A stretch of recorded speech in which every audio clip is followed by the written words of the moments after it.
واهلا بيكم في فيديو جديد، ومعاكم نهى من شركة ايفون. والنهارده موعدنا مع فيديو جديد من ريفيوهات المنتجات الجديدة اللي نزلت معانا مؤخرا في ايفون. قبل ما نبتدي الفيديو بتاعنا ما تنسوش اللايك والشير والسبسكرايب، ويلا بينا تعالوا اقول لكم رأيي في المنتج بتاعنا النهارده.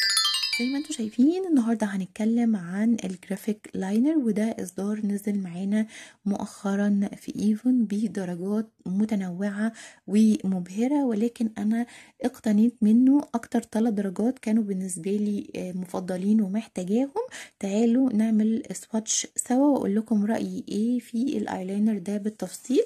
الدرجات اللي نزلت معانا في البروشور زي ما انتم شايفين هي درجة وايت كلاود، وهي درجة بيضة، وشيركل اللي هي الاسود، وكمان البرنت امبر اللي هو مدي على بني شوية، والسي اميرالد وهو لونه زيتي غامق كده.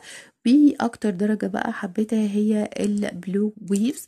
اول درجة هنعمل لها سواتش وهي الدرجة البيضة، والايلاينر الابيض بيبقى ليه تاتش كده بيدي الميك اب شكل لطيف، ولكن في ايلاينرز بتبقى لونها ابيض بتغير ومش بيبقى ليها افكت ومش بيبقى ليها تأثير، وبيبقى لون الابيض بتاعها باهت او لونه على بيج.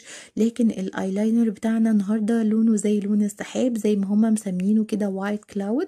السن رائع زي ما انتم شايفين ورفيع جدا وسهل ان انتي ترسمي بيه. وبصوا اللون غني ازاي ومن اول سواتش، وبصوا رفع القلم يعني حاجة جميلة جدا. بصوا اهو، بصوا كل ما هتحطوا اللون هيبقى اقوى واوضح. انا حبيت قوي قوي اللون الابيض بتاع المجموعة دي.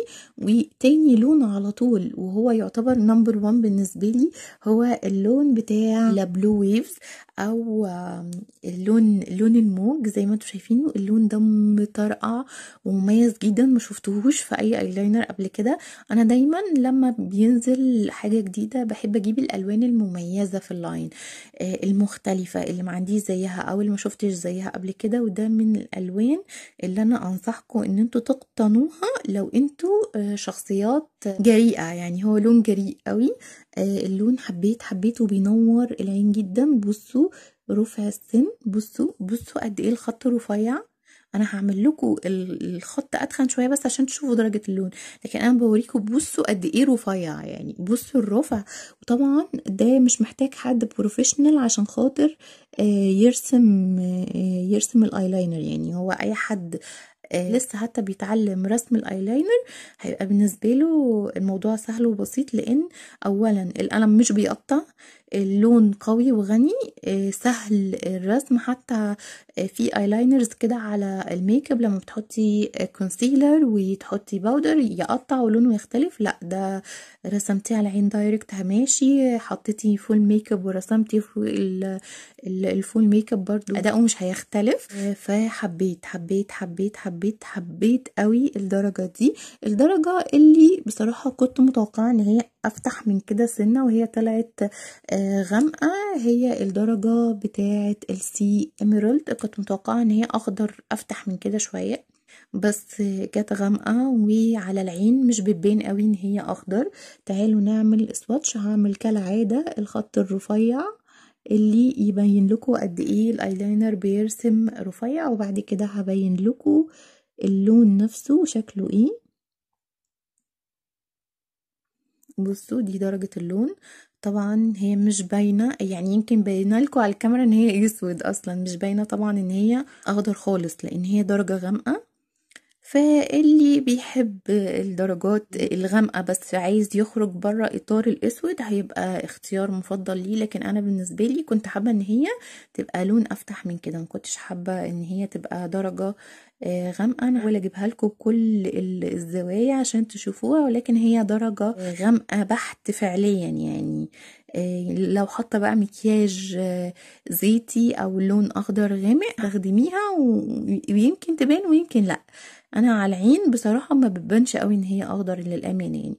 فدي انا ما كانش اختيار موفق بالنسبه لي، إن كنت متوقعه انه هيبقى لون اخضر افتح من كده. بالاضافه من الحاجات اللي ما حبيتهاش في القلم ان هو مش بيتك، يعني مش بتسمعوا التكه اللي هي بتاعت قفله القلم دي، فده بيخليني كل شويه اضغط كده على القلم اطمن ان هو قفل. ولكن هو محكم، يعني هو محكم بس مش محكم اكتر حاجه، يعني مش بيتك. فدي برضو من الحاجات اللي ما حبيتهاش. بالنسبه بقى للقلم ده وثباته، هو ثابت طول ما هو بعيد عن الميه، طول ما انت بعيده عن الميه هو ثابت. لكن بمجرد ما يقرب بالميه انا ممكن امسحه لكم بالميه عادي من غير مزيل مكياج، لا كريمي ولا زيتي ولا اي حاجه. فهو ثباته مش احسن حاجه. احنا بس الفكره كلها في الفرشه بتاعه القلم والالوان. يعني انا بالنسبه لي انا فزت باللون ده واللون الابيض وسهوله الرسم. فالناس طبعا اللي حابه ان هي تجيب ايلاينر تقدر تستخدمه كل يوم ويبقى سهل المسح وما يهببش حوالين العين، الناس اللي بتروح شغلها كل يوم بتحب ترسم ايلاينر، فطبعا تقدر تجيب الدرجه السوداء، البني، الاميرالد دي، لان هي اصلا درجه غامقه جدا. يعني بصوا دي في الاضاءه، ما بالكم بقى انا لو طفت لكم الاضاءه، بصوا هيبقى لونها عامل ازاي. بصوا اسود، ولا هتقدروا تفرقوها عن الاسود. شفتوا عامله ازاي؟ ولا باين حتى ان هي يعني اي درجه من درجات الاخضر. فعادي تقدروا تجيبوها لو انتوا عايزين ان انتوا تخرجوا من السواد الفاحم.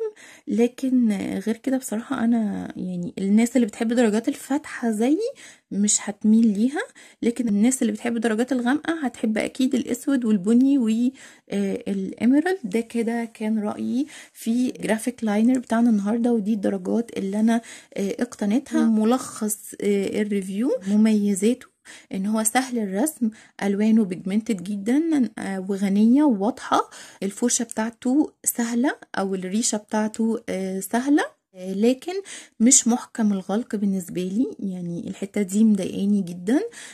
اللون الاخضر ده ما كانش، يعني اللون هنا واضح ان هو اخضر، يعني في خضار باين.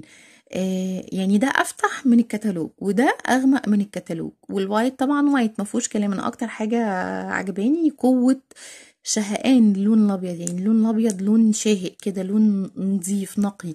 فدي كده تعتبر مميزاته وعيوبه. لو الناس اللي بيفرق معاها الثبات، المنتج ده مش هيكون افضل حاجه بالنسبه ليهم، لان هو مش ثابت، هو مش ووتر بروف، يعني بيتاثر جدا بالميه. وانا همسحه لكم دلوقتي حالا قدامكم بنقطه ميه، هيتمسح بكل سهوله. انا جبت بخاخ اهو وفيه ميه، ما فيهوش اي حاجه، انا مليه ميه. وهنيجي نشوف الثبات هنلاقيه هو بيطلع عادي اهو خالص من غير اي مجهود، من غير حتى ما اضغط على ايدي ولا اكحت، طلع اهو بالميه عادي جدا. فانا شايفه انه هو هيكون حاجة كويسة للناس اللي بتحب تحط ميك اب يومي. لكن المناسبات بقى والسهرات والثبات او الحر والعرق وكده لا، مش هيكون ثابت معاكم.